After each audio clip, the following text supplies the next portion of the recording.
Wow. Speaking of hitting it, Tim. Wow. We're back. We're so back. We are live. We are in person. Unbelievable. And I'm excited to be here with you. I'm excited to look over and see you and not just have to stare at a screen. Because I'm so sick of the screen. But when you're looking at the screen, I'm like, I'm trying to pay attention to you. I know. But really, I'm looking at myself to make sure my hair's not doing anything weird, or to make sure you couldn't see like the weird zit that's been on my neck for the past month. Andy, it's Monday. We're so excited to be here with you. We have lots to discuss. We have so much because yesterday was Sunday. And this is the morning after. Welcome to the Morning After Ministry Show, a caffeine-fueled look back on the week and ministry that was.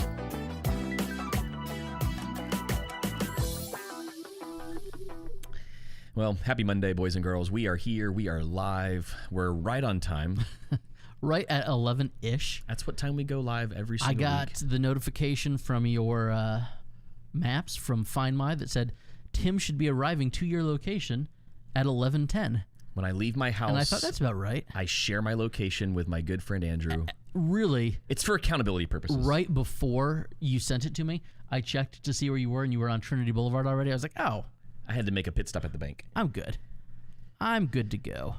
Tim, I've got to make a pit stop at the bank today, too, because my parents are out of the country, and they have to do a weird funds transfer thing. It sounds like they're probably grifters, but they're not.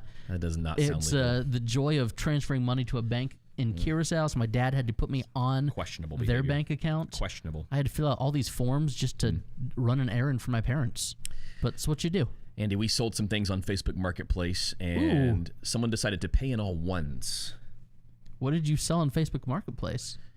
So a couple of items. One was a basketball goal that was not getting used. I saw that. I saw, just randomly, I saw a basketball hoop. I'm like, why is that showing up in my feed that a basketball hoop is for sale? And it was being sold by Stephanie Miller. Well, Stephanie Miller wasn't home, and a gal showed up to buy the basketball hoop, paying in all ones. Was she just interested in the pole that holds up the basketball hoop? Is that what you're referencing? I'm thankful the whole there. She did bring, I guess, boyfriend or husband with son. Stephanie said she did a little bit of Facebook stalking, and I think did discover the profession of this individual. Interesting. Now Needless to say, I had a lot of ones to deposit. Here's the question. If I remember correctly, that basketball hoop was a Christmas present to Aaron Miller. Was. Now, does he get those ones? In a sense, he does, because it went to paying for a certain upcoming trip with Aaron Miller. Okay. So, yes, it does go back to him. It's going to pay for a fun-filled, partial Miller family experience later this week. You and I can chat about that off air. We'll have some fun with it. I can't wait. It's also my B-Day. It's our B-Days. It's B-Day week, Tim. The next time we gather together and stare into this camera, we will each be a year older. Your birthday is Friday. Mine's Sunday. Man. You hear that, Safety Harbor Community Church? Andrew's birthday is on a Sunday. We are getting old. But listen, I'm going to make sure Miss Shirley knows they that. They know. They did like a big surprise party for me 2 years ago on my 40th. So you are so old. I'm aware, Tim. They are fully aware of my age and the day of my birth. So we're good. We keep getting older. We keep having lots to talk about because there's a lot of things happening. My dad's cousin says that he was probably up to no good, which is why he needs me to wire him money in a third world country, which, Lisa knows. That might be the case. I think it was something Erica, about back to normal. Finally. They had some contractors redoing their kitchen down in Curacao. My parents, part of why they built the house in my yard is because they also have a place in Curacao because they're scuba divers, and it just made sense. Sure. Since they were splitting time anyway, but there's weird laws about transferring stuff, so I don't know. I know I had to fill out a lot of forms on the Regions Bank website so that I can send my parents their own money. You should adhere to and follow state laws. You should. There was a joke I heard in a sermon that I totally stole yesterday. It was very, very funny. I'm ready for it. What was it? It had to do with 1 Corinthians chapter 3 and Paul's kind of peek behind the curtain of church planter / pastor. And one of the lines that I used that I'm not afraid to admit that I ripped it was funny and got pretty good laughs at all 3 services was there are things that are not so sexy or fun when it comes to pastoral ministry, and a lot of it has to do with the behind the scenes things like systems and policies and procedures and bylaws and adhering to state laws, because if you don't adhere to state laws, you'll wind up doing prison ministry from the inside. It was good. If that's the funniest line in your sermon, Tim, it wasn't the funniest. I'm nervous for you. It wasn't the funniest, but it came at a good time when it was needed. It was a comic relief line. Yeah. It wasn't the funniest. Our buddy. I don't think there was a lot of comedy. Yesterday's sermon was a little bit heavier, so there was not a lot of funny at all. Our buddy Dell sent us a clip about pastors being funny, and because my second cousin Lisa is on right now, I'll tell this story. Yeah. My Grams, who died in 2014, when God was kind of changing some things around in my heart, and I knew that I was going to go into vocational ministry, and just about every Bible I had owned up until that point in my life was a gift from Grams. I remember in first grade getting my first real leather Bible that didn't have pictures in it. And I have it right up there. It says, read a psalm every day to be sweet and a proverb every day to be wise. Love Grams. Grams, love you. And then I got a Johnny Mac from her as a college graduation present, and a Ryrie as a high school graduation present. But so I was, about to start seminary, and she pulled me aside one day and said, Andrew, there's something you need to know. Nobody wants their pastor to be funny. Don't try to be funny. Sorry. And my wife... Sorry, Lakeview, sometimes I do that. My wife reminds me of that pep talk from my Grams about once a month, and it's just we should probably both be listening to Grams. Like one of those, listen, Grams, I'm sorry. Matt says the best was when Tim went full Joel Osteen. I don't know. I didn't go Joel Osteen. Wow. Apparently a Southern accent popped out like unintentional when I was saying the word fire. I don't know. Faking accents. I wasn't faking any any accents. Wow. Matt definitely. He might as well be running for office. He came up to me right after the service, and he was like, If he's gonna be faking accents, he's gonna run for office next. Happened. Oh boy, Andy, we have so much happening. Our communities are struggling, trying to get back. They're trying to bounce back. It's been a weird week, and I think what's been really weird. Feels like it's been about 3 weeks. That's the thing. Is like when I think back a couple of weeks to our missions dinner, I'm like, wow, that was like 4 months ago. Nope, that was like 2.5 weeks, 3 weeks ago. It feels so distant. Yeah, like the time right before the storms feels like forever ago. And it really wasn't that long ago. I've got to do like a not so fun, be in charge administrative thing that I had ready to go, and then I didn't pull the trigger on it, and then we had back-to-back storms and something, and I was like, oh, it's been almost a month later. I should probably go ahead and do that thing.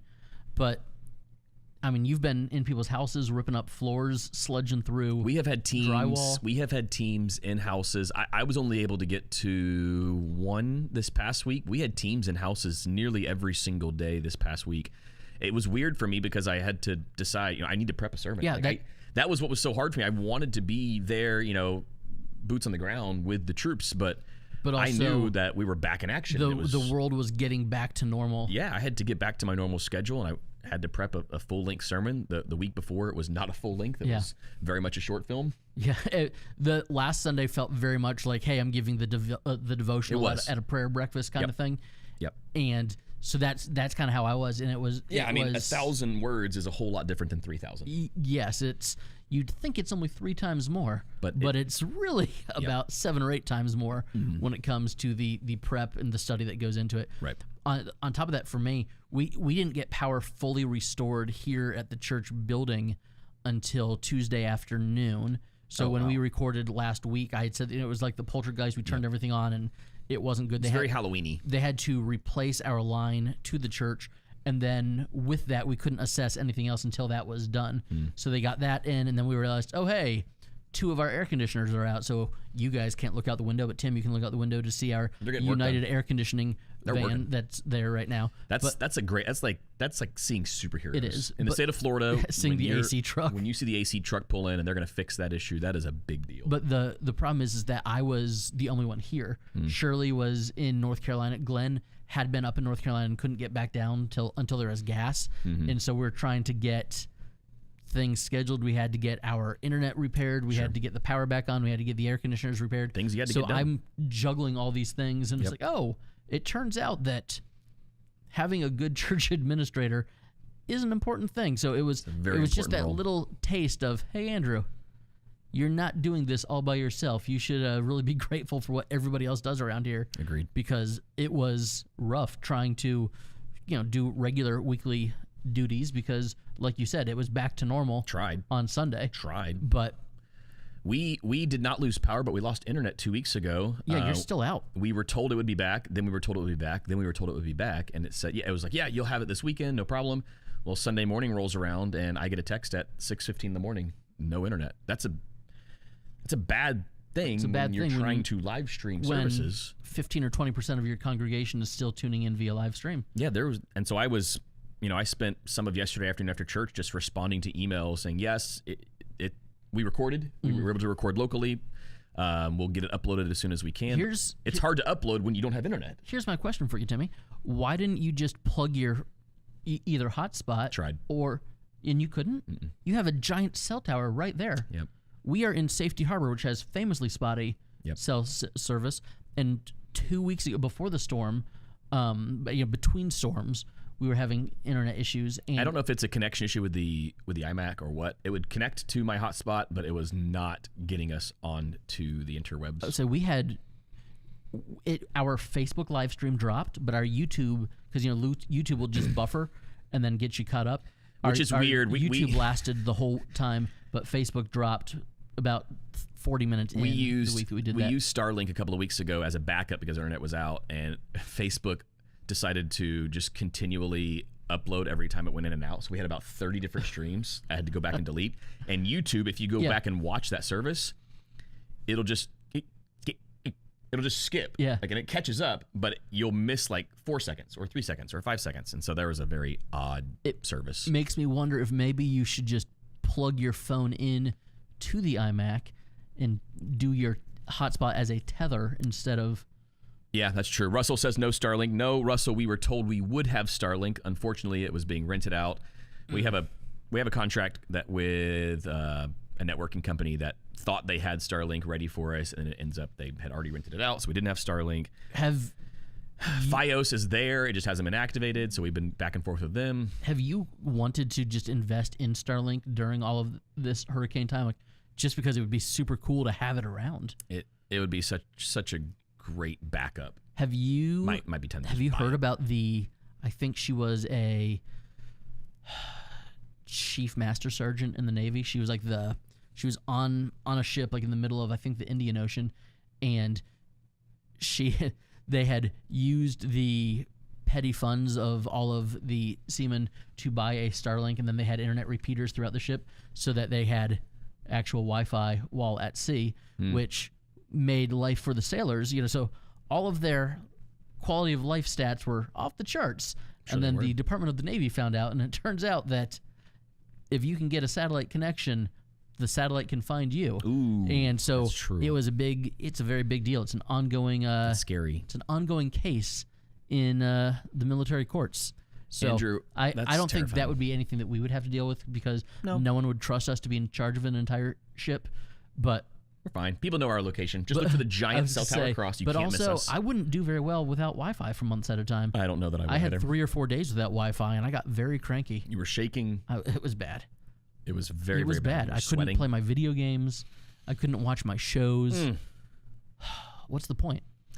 Andy, I'm happy to report that the projects are starting to wind down. I think there's one today. Haven't seen anything else on the docket, but for the most part, we're still recovering and rebuilding, but the immediate projects that were needed before, the pros just had to come in. Lakeview, we just did what we could before, absolutely needed pros. Speaking of, but they're winding down. Pros, Timmy, we had a roof that was scheduled to go on, and it just happened to be between the 2 hurricanes that the roof went on, but then they couldn't do the soffit and fascia part, and so all of that happened last week. Yeah. And so in the midst of, and we had no power.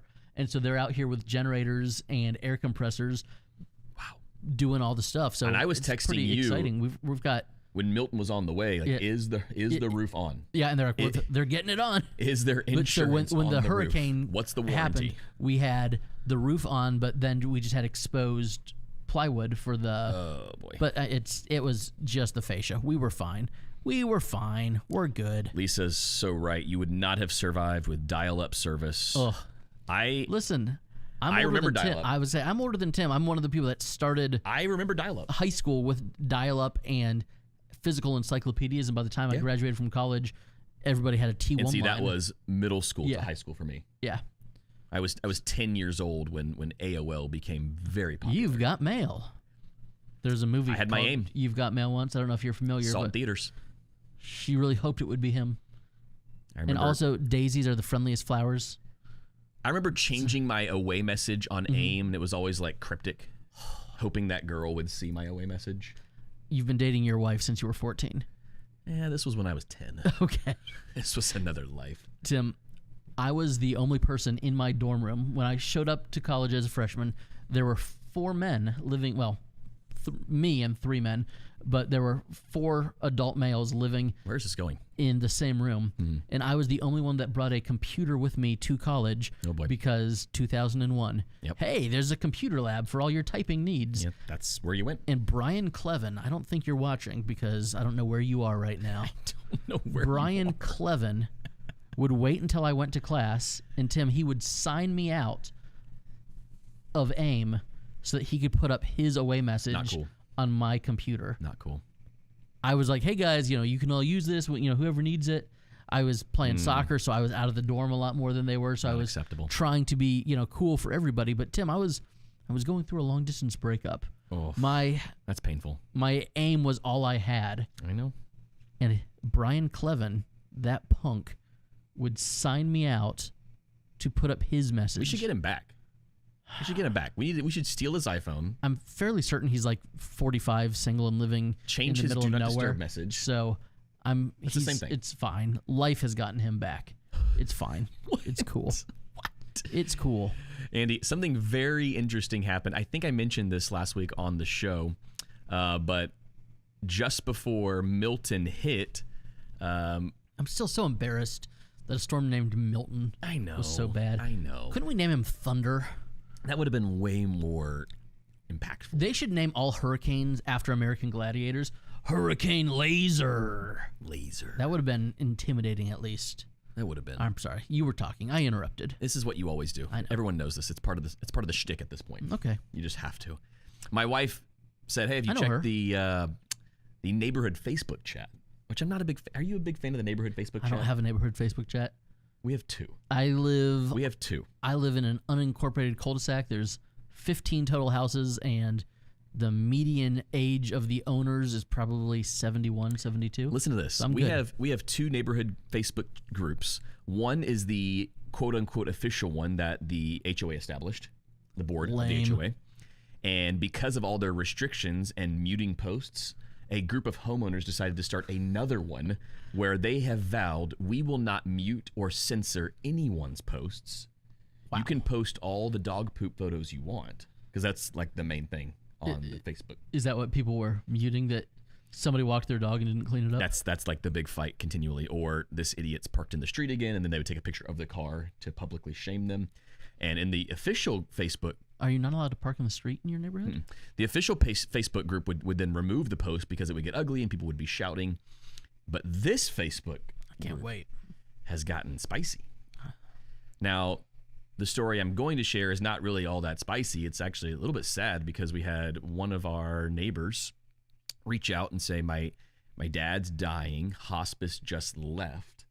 We were told that they could get a pastor in to, pray and just be with the family in his final moments. But because of the impending storm, the pastor is no longer able to get here. We have no, which is fair. We don't know who else to reach out to. I don't believe this was a churched family. So they said, is anybody in our neighborhood a pastor? I mean, if you see that, how do you respond? You don't have a choice. You don't have a choice. So Steph's like, Tim, I'm like, yep, on it. So I immediately responded. They reached out and said, could you come over and pray? So I did. Spent some time with the family. Were you like in hurricane shutter mode? Oh yeah. And you had like put on a clean shirt and deodorant and go over there? Yeah, this was 90 minutes before the storm was really about to hit. So I got cleaned up, went over, prayed with the family, prayed over the gentleman who was obviously in his final moments of life. And was his name Milton? That would have been cool. His name was not Milton. And then I left and heard back from the family, and they said, "Thank you so much. You know, Dad's about to pass away. We have the funeral next Saturday." So this was this past Saturday. We don't have a pastor. Would you be open to preaching the funeral? Again, what do you say? You say, yeah. Absolutely. It's a ministry opportunity. I know they're not a Lakeview family, but they were a family in need. And I think as pastors, like, we have to be on the lookout for those types of things. So I said yes. So this was really my first full-on stranger funeral. See, I've done... I don't know. I've done lots of stranger funerals because I think of Heaven up at Sylvan Abbey. She likes me. And okay. So I was going to ask about that because I thought about talking to the funeral home is literally a mile from my house. Yeah. Mile and a half. I thought about just reaching out and saying, hey, if you guys are in need of, you know, a Christian minister to administer a Christian funeral, I'd be more than happy to come over whenever you need it. The ones in my experience, and we've had the, hey, here's a random call, or I filled out the form on the website. Sure. With those, then there's always the awkward money conversations.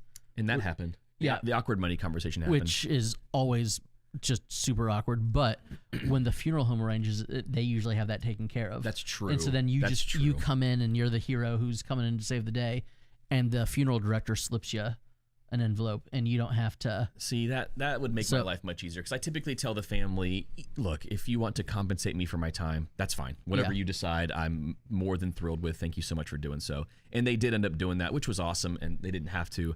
I was happy to do the service. It was definitely unique and a different experience. I did go over and spend some time with them after Dad passed, just to get to know the family a little bit. And I felt guilty because they're 4 houses down from me, and I had never met them. So I'm like, we kind of preach every week about being in our neighborhoods and being neighbors and being Christian neighbors. I'm like, I'm not even living what I'm preaching. That picture of dog poop that they posted was from your dog. Could have been. It might. When my kids walk that dog, I don't know what they do. I hope yes, they you do. Pick it up. You know what they do. I hope they pick You it have plausible deniability, but you know exactly what they do. They better pick Which of your it kids up. is least likely to pick it up? Well, probably my son. Probably my son. So, Andrew, I did a stranger's funeral. The family's no longer a stranger to me.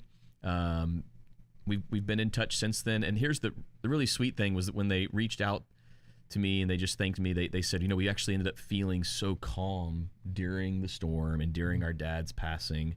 And we really believe it was, you know, a result of what God did through you, just reading some scripture and praying over us. And then in their talks that they gave, they actually kind of mentioned like how our origin story of how they met me, and I was like, that wasn't necessary. That didn't need to be for the world, but thank you. Yeah, I was like, that was kind of sweet. That was pretty cool. So I don't know.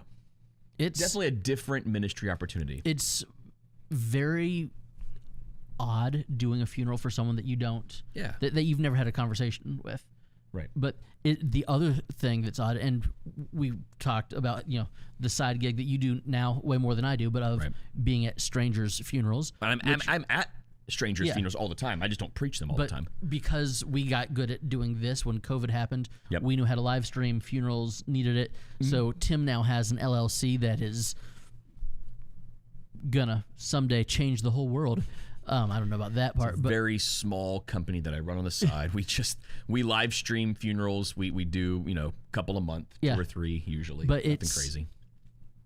When you're at a funeral home and you're doing this, and then you know the money that's coming in from funeral homes and what the funeral home is paying us when we're out doing those things. Oh yeah, it's odd because I always say, or the conversations we always have after if we do one together is like, man, we would have done every single one of those things for any one of our people just because there are people. And we do. Like if there's a funeral here at the church, it is a multi-camera live stream because we have the, you know, it's set up for a multi-camera live stream in the worship center. Yes. And so was it odd being at a funeral home, not doing the funeral at the church and knowing that like, hey, everything that they think is so great and over the top that I'm doing, this is... it wasn't. I don't want to say it was a copy and paste funeral, but in a lot of ways, a lot of funerals are kind of like how we will reuse the same material, just editing it. Yeah, you change the name, you insert this story or that story, but a lot of the scripture and stuff that we use is it's almost, at least similar. Yeah, it's almost liturgical. It's almost universal what is said or what the scripture that is read at a funeral. Yep. And I always feel bad when people are like, wow, thank you so much. Like, I would do that for any one of our church members just because there are people. And it was different preaching at the funeral home. I mean, most of the funerals that I preach are at a church. Yeah. Usually at Lakeview. Yeah. So being in a funeral home delivering a funeral message was a little anytime odd. you're preaching and you don't have the home field advantage at this point in our careers is weird. And I couldn't control the sound system, and it was a little bit, I don't know. I've done a funeral there before. I get it. I get it. There's just a level of professionalism that I'm used to with other funeral homes, and I was just a little bit bummed out that this one was a little below the bar. Between weddings, funerals, and just sermons, there are, let's say, 65 times a year, or 65 days a year, now that you guys are doing multiple 3 services at Lakeview. Right. So there are 65 days a year where you are the one preaching, you're the one officiating, but it's also your home turf. Like the microphone is EQ'd to your voice, all of those things. And then when you're at another place, it's just, I am the away team. Yeah, you can feel it. This is different. It is. Not that it's bad. Just different. It's just different. Just different. Timmy, speaking of things being a little bit different, we have a sermon schedule that we've been following pretty closely since the summer. Yep. Because I've got a big trip coming up in a couple of weeks, and you're you're sabbaticaling. I am. It's brief sabbaticaling. It's a 2-week study trip. It's a mini sabbatical. It's a mini sabbatical. And one where I did not take a penny from the denomination's sabbatical fund. I forgot about that. So that I can eventually convince you to go with me and do it that way. But so we started a new sermon series last week because we had finished the other sermon series the week before. So typically when you finish a series, you start a new one not long after that. But it's usually like, hey, here's a big deal. We're starting this new thing. But there were these hurricanes. And so the kickoff for the sermon series became a 18 or 12-minute sermonette. Right. And so week 2 was yesterday, which was Sunday. And it was, hey, so we kicked off this sermon series. None of you have ever seen the graphic before because, last week we didn't have power. And here's the actual full-length sermon. So it was kind of an odd. It would be like having You almost did a part 1, part 2 kickoff. Yeah, it would be like having a feature-length movie be the sequel to a sitcom. Which happens. Not well. Not usually. Not usually and not well. I'm sure you were able to pull it off. It was fine, but it was one of those things that just felt weird because usually the beginning of a sermon series is, hey, we're going to lay the groundwork for what we're doing for the next month or for the next however many weeks, if it's you, for the next 3.5 months. Yep. And it was just a little bit odd because I was kicking off a sermon series and I think we had... You almost did a kickoff and then a re-kickoff. Yeah. We probably had close to twice as many people there yesterday as we had because hurricanes. So it was just kind of unique. I was like, hey, for all 12 of you here that were here last week, and we've had several. Remember this? Several people have asked, so are we going to continue the 8 a.m. service? Is it worth it? To which I am now responding, just show up to the 9:30 and the 11 and you will see that we have to have the 8. Yeah. Like there's just no room. We were seating people in the front row at the 11 o'clock, which if you know church, nobody wants to sit in the front row. The front row is wide open, and I told one of our ushers, we were 6 minutes into the service at 11, and I said we're out of space. Like if there's a chair in between families, but if the couple with a child walks in, there is no room unless they're in the front row, and we filled up the front row too. You can do that thing where you make the announcement like, hey, if you're not on the end of a row, could you scoot in? My announcement was actually, could you guys set your alarm clocks a little bit earlier because there is room at the 8. We've got 70, 80 people at the 8 o'clock, but at the 11, when 200 plus show up, that is a packed out. That's as many chairs as we own, people. And typically, you don't really like sitting in too packed of an environment anymore. You could have people bring their own chairs. Listen, the weather's... Or they could just get up earlier. The weather's getting really nice. We had our first, good... Honestly, the sermon's probably the best at 8 o'clock. We had our first really, hey, there's a lot of people outside. They're excited to be outside. Sure. Since probably April because... The weather was awesome. We have some people that sit outside because they've kind of committed to be the outside people. Yep. But it's been hot. It's been hot. It's Florida. So yesterday... Was Sunday. and we had a bunch of people that wanted to be sitting outside because it was so nice. I get Plus, it. Timmy, I don't know if you know this, but the Sunday, 2 Sundays before Halloween at the Safety Harbor Market on Main Street, which is the massive farmers market that is taking place 100 yards from our church while church is starting, so we have to kick people out of our parking lot. It's a whole thing. Don't like but that. Timmy, the dog Halloween costume contest was yesterday, so it was pretty exciting. I love a good dog Halloween costume. So I'm preaching, and there's these people walking. Are they past. Parading them? Yes, they have they have a red carpet. That's so They've distracting. got lights. They've got music. That's more distracting than the no, dragonfly in the sanctuary yesterday. That was the actual dog costume contest didn't start until like noon. So, but people, they get there and they. If Well, you they get have, there early and if you have your dog in a costume, you want people to see it. You got to parade it. And so there was Show it off. this one guy. If you got it, flaunt it. He had 2 Great Danes in dinosaur costumes. Oof. And he kept walking past. That so I'm, sounds I'm amazing. preaching, and You saw these dino You saw dogs. prehistoric creatures. I saw prehistoric creatures. Now they didn't win. The dogs that won. Sounds like they should have. One was a boxer dressed as a panda. He got, I think, like the cutest costume.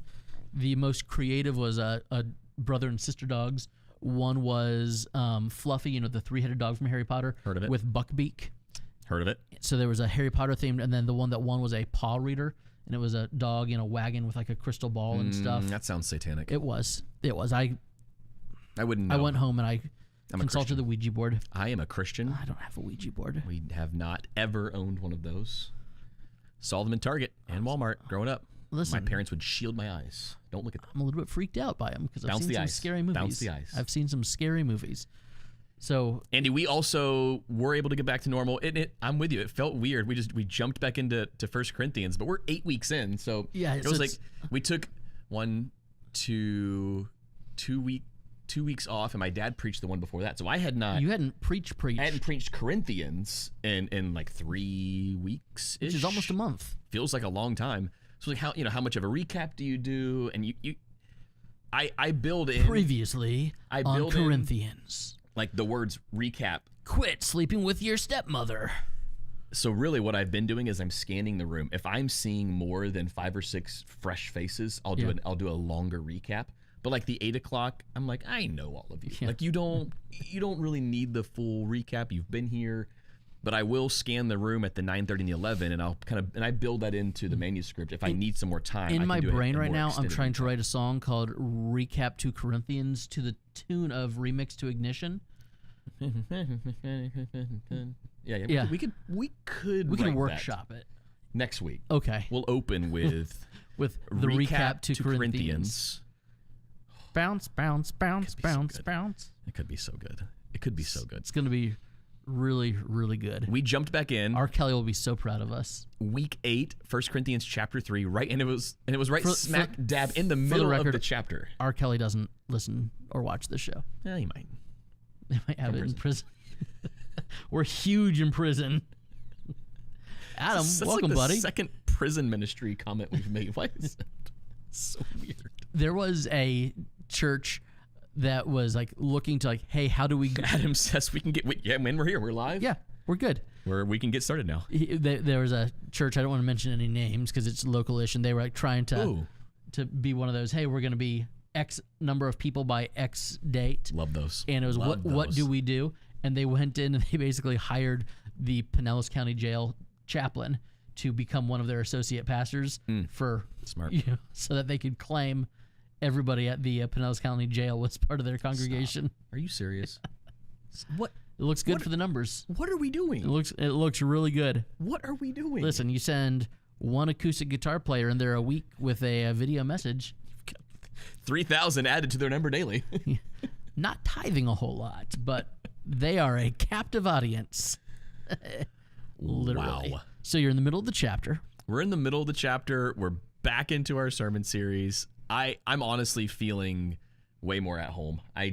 For me, verse by verse through books of the Bible. The parachute in for one topic for a specific date is not who I am. Yeah. I don't think it's who you are either. You and I have never really been those guys. We would much rather go expository. Whether it's 4 weeks or 40 weeks, we'd still rather exposit and just walk verse by verse through whatever it is we're talking through. Right now, we are the series that we are in. We're looking at like different people that have like turning points in their faith, and so I am expository one sermon at a time. So I'm topically expository.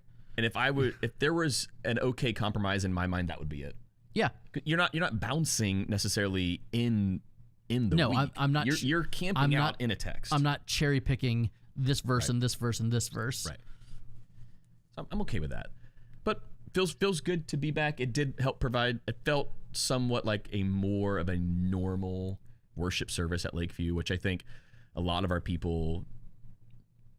They were just a sense of normalcy is really important after the past month. I asked our photographer. I was like, well, actually, my wife asked the photographer because he takes the photos. He'll send them to my wife. She'll get them on the Insta story.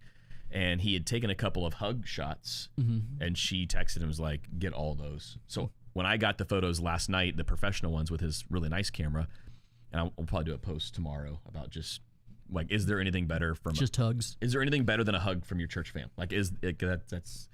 There was probably like at least 20 different photos of different people. Are there any awkward photos of like the 23-year-old girl going when the single 47-year-old guy's hugging her? I always love those. That's my favorite type of church hug. That's your favorite church hug? That's my favorite church hug to witness at a church that's not mine. Thank you for clarifying that. Like it's. Now, Melissa, if you're watching, for the record, I'm about to be 42, not 47. So old. Yeah. Tim, I was going to say something really exciting, and I completely forgot what it was. It was so good. It was profound. It was deep. Life-changing. We were going to get saved multiple times. Ooh. Adam, I'm with you. A little creepy, Andrew. I would totally agree. Tim, Erica, bigger sense of family and camaraderie. Yeah, I agree. Definitely feeling like the fam. Tim, we had talked about different churches posting all of their hurricane winds all over and how icky that felt. And I was talking to the mom of a couple of our Harbor kids. I addressed that on stage, by the way. I don't know if I meant to do that. It kind of just slipped out. We'll talk about that in a second. But we have a group of kids, and they found out that one teacher and then one of the admin staff at Safety Harbor Elementary School, which is my wife teaches there. It's legitimately 200 yards from where we're sitting right now. Maybe even closer. And so a couple of staff members lost everything in the floods in the first storm. Mm-hmm. So we had a mom reach out and say, hey, my kids want to do a bake sale. Can we set up in front of the church? I was like, that's cool. Okay. That's cool. I love it. Sure, your kids can do a bake sale. They got together their neighborhood friends that live around here, and in 2 hours made $700, a bunch of elementary age. Now, I don't know which of the kids made these cake balls, but they were like, amazing. They brought the leftovers to our fellowship hall. They beat Starbucks. It was so good. But so I've got they were cake pops. I've got this picture of these kids that not a church event, not a hey, look at our small group out here with sledgehammers. Right. Everybody pose, act like you're working. Yeah. Hey, can we get the pastor up front? Not one of those. It was like an organic. Hey, shout out to all you churches who've been doing that a lot lately. These kids are actually took it. A group of elementary age students were like, hey, we want to help. Cool. What can we do? And so I was telling the mom, like, I'm gonna do like here's what the bright spots of the storm at some point. Yep. Just not quite ready to do that yet, but it's really cool. It was awesome. Was not a ministry of the church. It wasn't a initiative or a campaign. It was a group of elementary age kids that wanted to help out, and they said, hey, can we use the church? Heck yeah. Very cool. I'm all for it. I don't think a bake sale in front of Lakeview would get quite the foot traffic that a neighborhood. That a Friday or Saturday night we're just in downtown Safety Harbor. We are just not a neighborhood. You might get run over. You could die. That would be. Do you remember when we would do 30-hour famine and we'd have a car wash? How did no student ever die? That one cop would yell at us every year for having kids out there. And we were like, what's the big deal? What's the big deal? And now that we have kids in middle school and high school, we're like, oh my gosh. What were we thinking? I have no idea. That's kind of my youth ministry memoir. What were we thinking? It's going to be a great coffee table book. Andrew and I are working on it. It's called What Were We Thinking? Thoughts on confessions of former youth pastors. Confessions of people that were experts in teenagers before they had teenagers. Oof.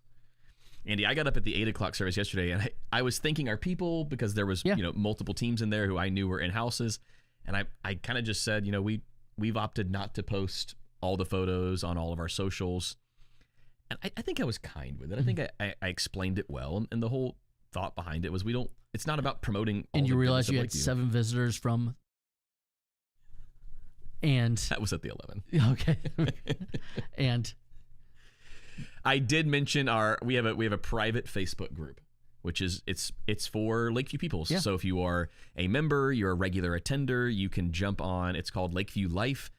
You can join that private Facebook group, and we opted to start sharing photos in there. And it was just really families sharing photos of the crews in their homes and thinking Lakeview. I'm like, that was an appropriate spot for that photo. And people could comment. And but just like in general, I'm so and good I've seen with that. there's I'm so good with there's that. one thing of, hey, I'm sharing what somebody else posted, Yeah. as opposed to here's my posed and curated. Right. Yeah. Oh, the ways we document ministry in a post-hurricane world. It's a little bit of a tightrope. It's weird. You want to share with the world what, like, man, there's been a lot of really cool things happening, but at the same time, you don't want it to look like, wow, they sure Look are at proud me, of look at me. themselves. Yeah. Taking advantage of that situation and making sure you get the perfect photo. Like, that's not who we are. I get it. Something about your left hand and your right hand. What? I read it somewhere. Could be. You're not supposed to let them know.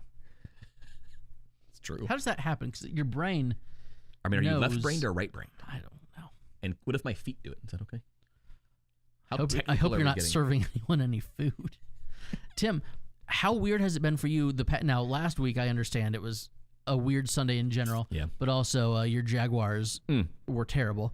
How weird has it been preaching knowing that there's a game happening right then? So my son and I have a code. You just smirked at me like I should know something. Is there? Look, I don't mind admitting my son and I have a code. When something good happens, he shoots me a text message. Okay. My phone's sitting up there. So you don't have your phone on Do Not Disturb mid-sermon? He might be the one exception to that do not disturb. There you go.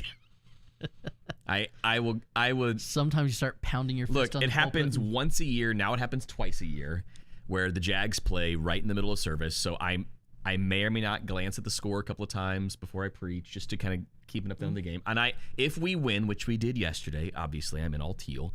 If we win, I will go home and I will rewatch the entire game start to finish. That's kind of that's the tradition. So I did yesterday.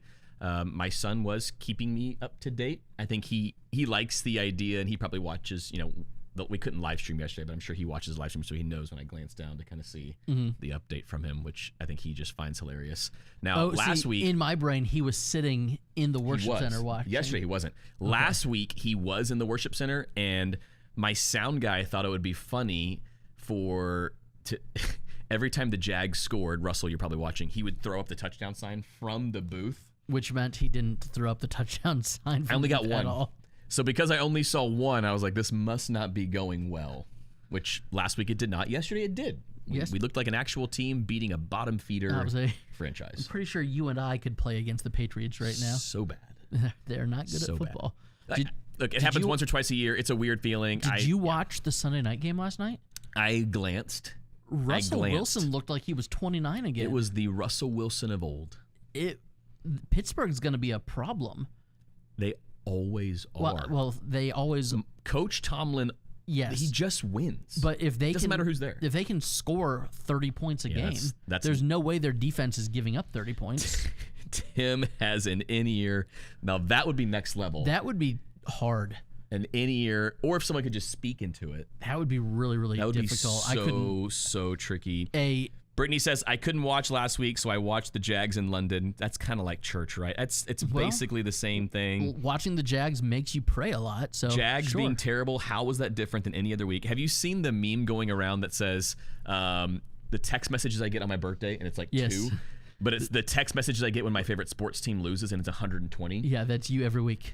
I know my team is not good. I don't need 37 people that never talk to me to remind me every time we lose. I'm like, you don't ever talk, like you don't even do that. I don't, because I know how violent you get. I know when we're not good. It's not good. I'm afraid you're going to take it out on your wife and children. So I stopped responding. So I don't respond. I got a little sarcastic with one, and I just said, thanks for that. Like, what do you never text me. We lost. You texted me. You're not even a fan of the opposing team. You just were happy to revel in my misery. Why do people do that? I don't know. We did it to Jeff, but we planned it. Yes. And we were also in misery. But it's different. When we were texting Jeff when Baltimore got bounced in 2 games, that was different. Jeff had been giving it to us all year about Adam does have an in-ear for Lucas. That's amazing. Baltimore being so much better than the Rays. By the way, where are the Rays going to play? I don't know. Tim, it's some people are like, oh, it was just the tarp. You don't understand. It's 12:17. We need to go get lunch. It's that time. But I know we're now on our sports rant era. Where are the Rays going to play? No, I was going to open up Lakeview. We've got room. You've got the room. Parking would be an issue. Out some trees. Would it though? So I'm hearing that Disney is the leader in the clubhouse, which as a Disney person, that's great, but Adam's that's really start far away still. It's over now, Adam. You don't have to. We only play 2 games in London a year, but next year you absolutely can. I was really hoping that my sabbatical trip would be when the Jags were over there, so I might be able to convince you. Oh, there would have been no question to go with me. It would have been a lock. It would have been a lock. That's a bucket list for me. Well, again, I didn't take any denominational money. I know you did. And I did all of this on credit card points that took about 2 years to stockpile. That is a whole nother episode. Andrew worked very hard for a very long time. Your 40th birthday. Well, if it's your 40th birthday weekend for a sabbatical trip, your wife's probably going to go. She better. But we could bring both wives. When will I?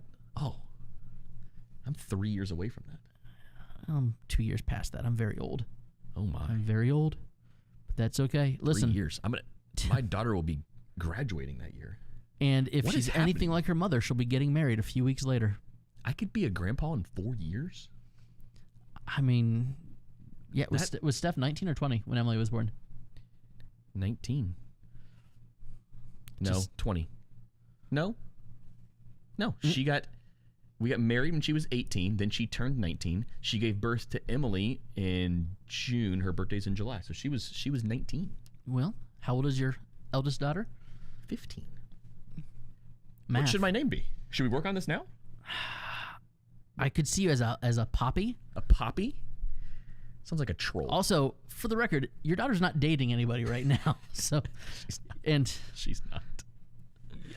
She is not. I think for the record, we should not plan this. Okay. I think she would be very scandalous. Weirds me out. Not that our kids ever listen to anything that we say, let alone record and broadcast. That's true. But I would like to say, in Emily Miller's defense, love you, Amy.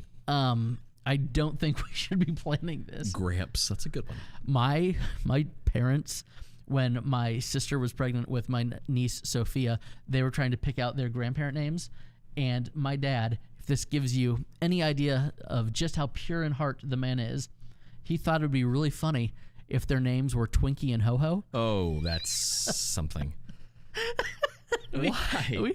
He didn't want regular boring grandparent names. That's definitely different. He thought that calling my mom Ho-Ho for the next 40 years would be... What?